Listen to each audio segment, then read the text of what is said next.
Hello, Assalamu alaikum. I'm MD Sujan Hossain as Object Oriented Programming C++. Name is constructor and destructor. Type of constructor 4 types. 1. Default constructor. 2. Parameterized constructor. 3. Constructor with default argument. 4. Copy constructor. এখন আমি default constructor নিয়ে একটা program run করব। প্রোগ্রামটার নাম হচ্ছে প্রবলেমের নাম হচ্ছে write a C plus plus program to illustrate the concept of default বলছিলাম যে default constructor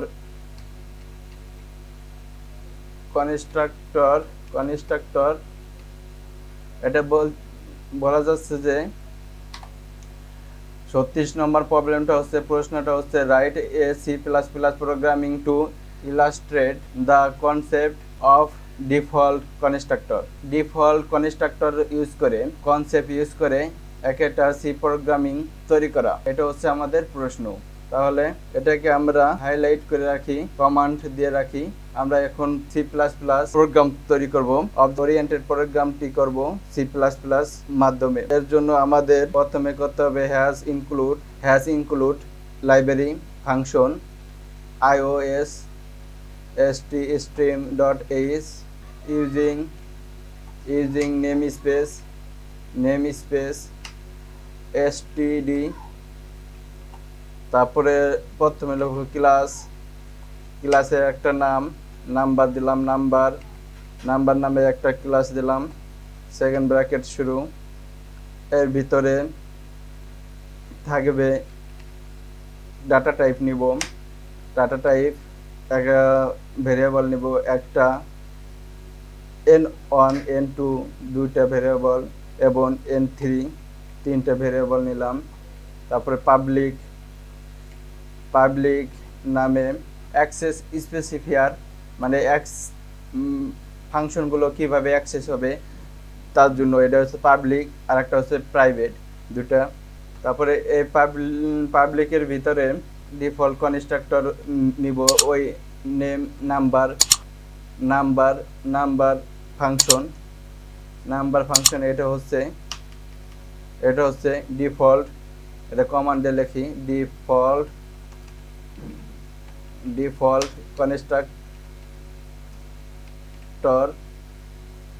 constructor number function.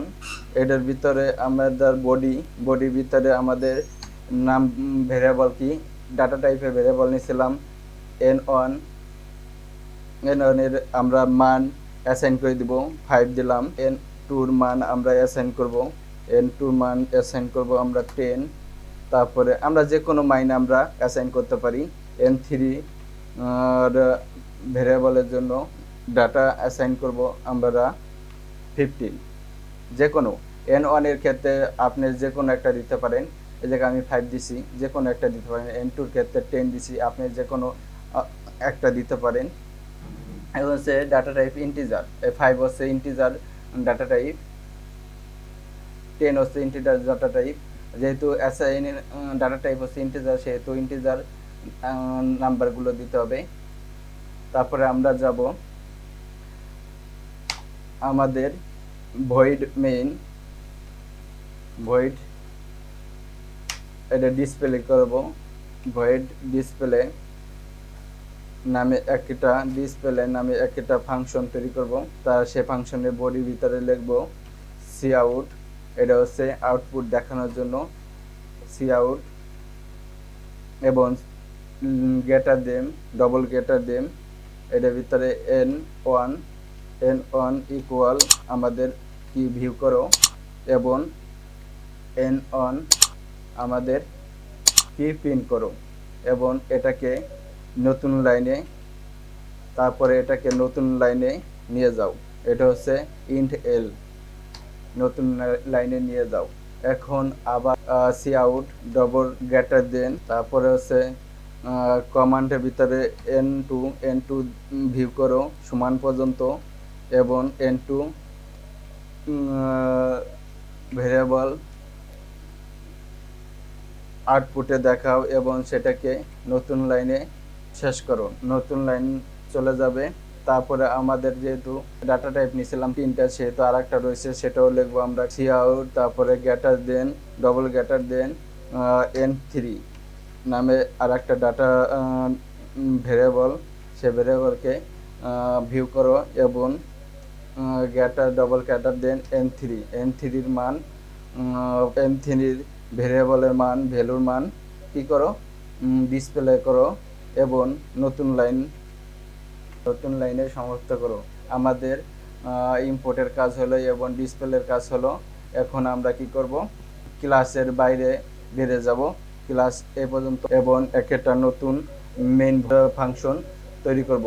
তাহলে মেইন ফাংশন তৈরি করার জন্য ভয়েড মেইন নামে একটা মেইন ফাংশন তৈরি করলাম এবং সেটার ভিতরে আমরা প্রয়োজন করব এবং সেকেন্ড ব্র্যাকেট, এটার ভিতরে হচ্ছে বডির ভিতরে আমরা অবজেক্ট তৈরি করব। কিসের আলোতে? ক্লাসের আলোতে অবজেক্ট তৈরি করব। ক্লাস হচ্ছে, ক্লাস নেম হচ্ছে নাম্বার হচ্ছে ক্লাস নেম এবং অবজেক্ট এটা হচ্ছে অবজেক্ট অন এটা হচ্ছে অবজেক্ট অন নামে একটা অবজেক্ট তৈরি করলাম। ওবি অন নামে একটা অবজেক্ট তৈরি করলাম। এটাকে বলা হয় কনস্ট্রাক্টর ইজ কল্ড প্রথম is called first time.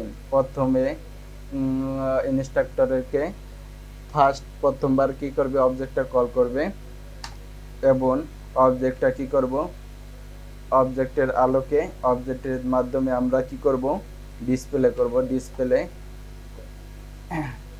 Output display করব, অবজেক্টের মাধ্যমে আউটপুট ডিসপ্লে করব। ডিসপ্লে ফাংশন ইউজ করলাম। আমরা একাধিকই অবজেক্ট তৈরি করতে পারি, সেক্ষেত্রে আরেকটা অবজেক্ট তৈরি করি। নাম্বারের আলোতে OB2 নামে আরেকটা অবজেক্ট তৈরি করলাম। এটাকে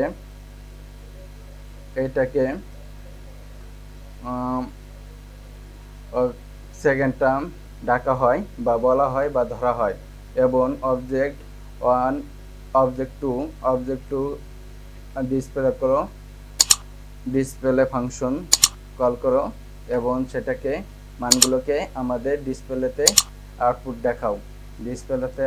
দেখাও। তারপরে আমরা কি করতে পারি, অবজেক্ট তৈরি করতে পারি। নাম্বার OB3 নামে আর একটা অবজেক্ট তৈরি করলাম এবং সেটাকে OB3 এবং আমরা অবজেক্ট আলোকে OB3 অবজেক্ট আলোকে আমরা ডিসপ্লে ফাংশনটা কি করব, আউটপুট দেখব। আর এটাকে আমরা নাম দিতে পারি। তাহলে এখন আমরা কি করব, আমাদের কাজ শেষ। আমরা এটাকে রান করে দেখব। সরি, এই জায়গা .h হবে না, include greater than IOSTREAM stream এই পর্যন্ত হবে, লেস দেন। তাহলে আমরা কি বিল্ড ইন করবো, এই জায়গা ভুল দেখা যাচ্ছে ভয়েড মেইন, এই জায়গা ভয়েড মেইন এক জায়গা আছে ডিসপ্লে, তাহলে এই জায়গা হবে কি ইন্ট দিয়ে দেখি আমাদের কাজ হয়নি, এখন কাজ হবে ইন্ট মেইন ফাংশন। এটাকে আমরা এখন বিল্ড এবং রান করব, বিল্ট ইন এবং রান। এই যে ঠিক আছে, তাহলে কি হচ্ছে, আমাদের আউটপুট চলে এসেছে। আমাদের প্রথম দেখেন, এই যে নাম্বার OB1 ডট ডিসপ্লে এর জন্য হয়েছে এই ডিসপ্লেটা আমাদের ভিউ করছে। এই ডিসপ্লে N1 এর জন্য এসে 5, আমরা নিয়েছিলাম N1 এর জন্য 5, তাহলে এই যে N1 এর জন্য 5, N2 এর জন্য 10, তারপর N3 এর জন্য কি 15 এটা নিলাম। তারপরে OB2 ডট ডিসপ্লে এর জন্য আবার N1 এর জন্য 5, N2 এর জন্য 10, 10 এবং N3 এর জন্য 15 প্রিন্ট করছে। OB3 ডট ডিসপ্লে এর জন্য আবার এই তিনটা আমাদের প্রিন্ট করেছে। আপনারা দেখতে পাচ্ছেন কিনা, আমি একটু বড় করে দিই।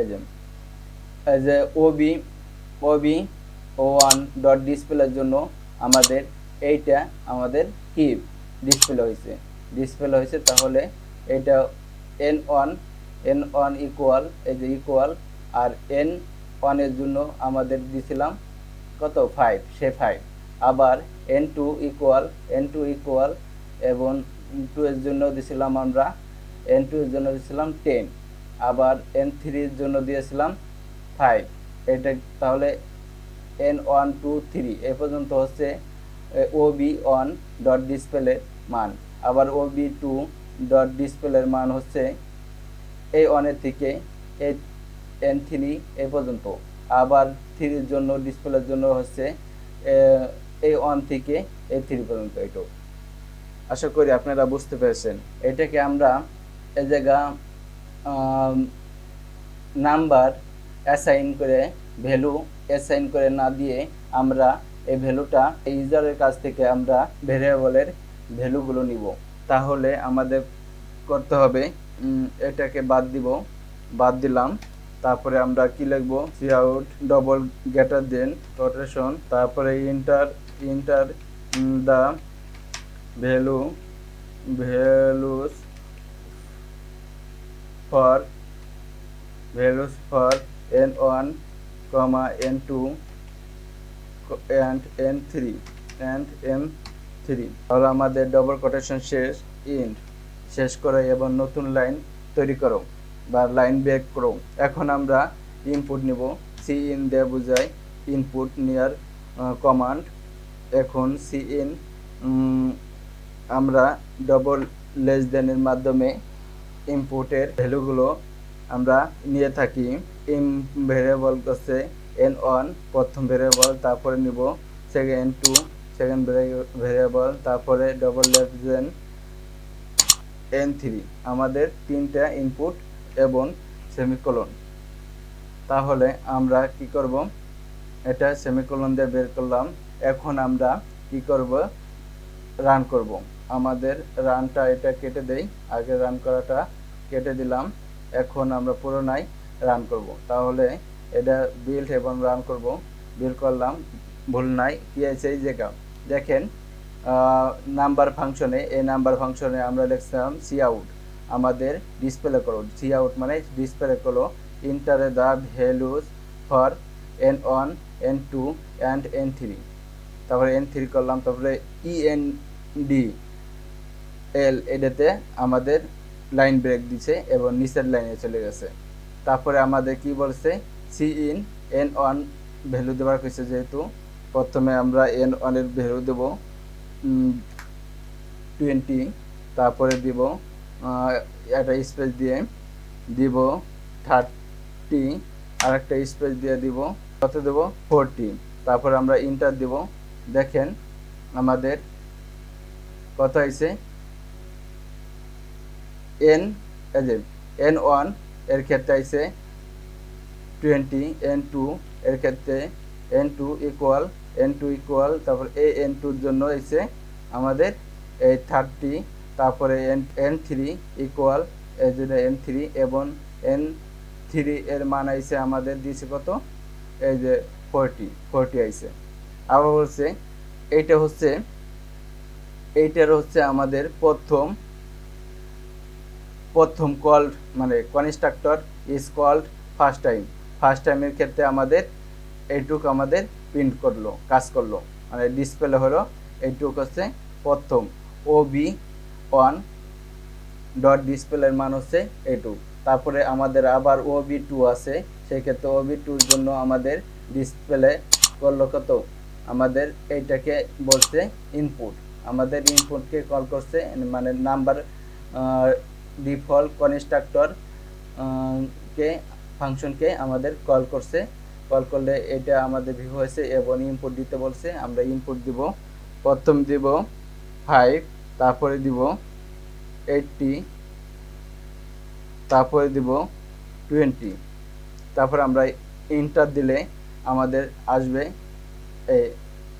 n1 এর ক্ষেত্রে আসবে কত দিছি 5 এবং n2 এর ক্ষেত্রে আসবে 80, n3 ক্ষেত্রে আসবে 20। আমরা দেখি এই যে আমাদের মানগুলো চলে আসছে। আবার দেখেন enter the values for n1 n2 এবং n3 এদের আইসি কোনটার কারণে আমাদের এই অবজেক্ট OB3 কারণে OB3 অবজেক্টের কারণে আমাদের এটা আছে এবং সেটাকে কল করছে OB3 কে কল করছে সেটা আছে এই নাম্বার ফাংশন মানে ডিফল্ট কনস্ট্রাক্টর ফাংশনকে কল করছে এবং এর ভিতরে যা আছে সেগুলোকে প্রিন্ট করছে। এর ভিতরে এটা আছে প্রিন্ট করছে এবং ইনপুট দিতে বলছে। আমরা এখন ইনপুট দিব ধরেন 4, তারপরে স্পেস, তারপরে দিব 5, তারপরে দিব 6। তাহলে আমরা ইন্টার দিলেই আমাদের n1 এর ক্ষেত্রে 4, n2 এর ক্ষেত্রে 5 এবং n3 এর ক্ষেত্রে 6। আমাদের দেখেন কি বলছে, আর কি নাই, অবজেক্ট তৈরি করা নাই, সেক্ষেত্রে এই জায়গা আর আমাদের মান এরকম আসলো না। এই ভিডিওটা আপনারা বুঝতে পেরেছেন। এই ধরনের আরও প্রোগ্রাম যদি পেতে চান তাহলে এই ভিডিওর কমেন্টের বক্সে আপনারা তা জানাবেন। আর ভিডিওটা কেমন লাগলো সেটাও জানাবেন, ভিডিওটা কেমন হলো সেটাও জানাবেন। আর আমার চ্যানেলটাকে সাবস্ক্রাইব, লাইক, শেয়ার এবং কমেন্ট করবেন। ধন্যবাদ।